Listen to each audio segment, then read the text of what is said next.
Nandito kami sa dagat ulit, pero ibang location. Sa Atilani.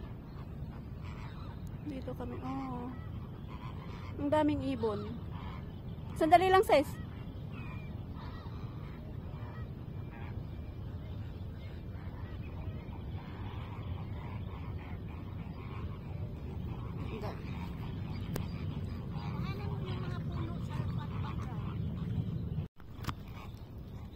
Tapos na kami nag-picture. Hi! Dagat ulit. Malawak.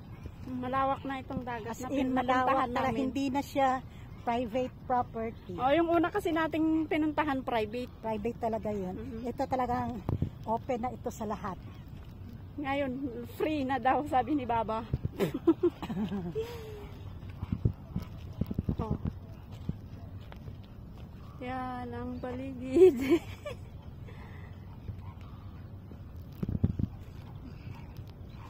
Ayan pala ang tulay, sis. Pauwi na kami. Malayo ba? Parang, pero dito, malapit na tayo. Mas malapit, oo. Kaysa doon. Kasi ito, yung tingnan mo yung makikita natin, ano na siya, medyo malaki. Malapit na, oo. Oo, malaki na siya. Ang daming ibon, ano? Mangrove. So, ibig sabihin, pag, anong tawag nun, yung tumaas yung tubig, abot dito. Oo, abot dito. Low tide, sabi Low nila tide pag ano. Kasi hindi, ano ito. Pag open na ito, sis, pwede ka daw pumasok sa loob, magtingin dyan, picture. Anong pangalan ng mga ibon na yun? Ano yan, yung mga aray, anong tawag yan? Malapit na, tignan mo sis, oh. Oo. Hindi na masyadong maliit ang mga building, no? Wala na nga yung area na yan. Kung lagyan ko ng music. Ang daming ibon.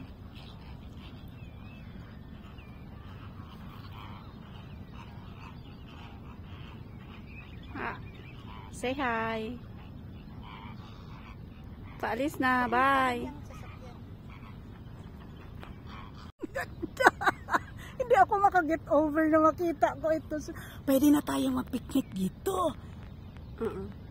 No. Ay, saya ko talaga, sis. Ay, saya ko talaga. Bigyan mo ako yan, ha? Para ma-ano ko rin. Wow.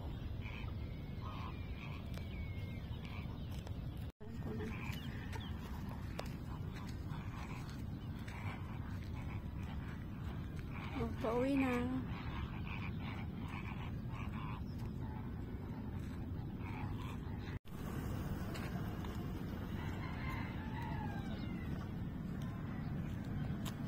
Uwi na kami. Uwi na kami. Babay muna sa ngayon. Babalikan namin yun. Para nag-survey lang kumbaga. Mag-survey lang muna sa lugar at saka yung mga dadaanang lugar. Doon tayo mag-picnic. Sabado para makasama si Ate Ani. Oo. Sabado. Anong balak nating pumunta? Anong araw? Alam mo naman ako, wala akong problema. Sa bagay sa'yo wala akong Sabado, maano. Kaya lang yung budget eh. Wala pa. Magbiko ako at saka magpansit. Wala pang sahod eh. Di ba mga first? Oo, basta or yung sahod natin ngayon. Oo. Pag nagsahod tayo. November. Oo. November.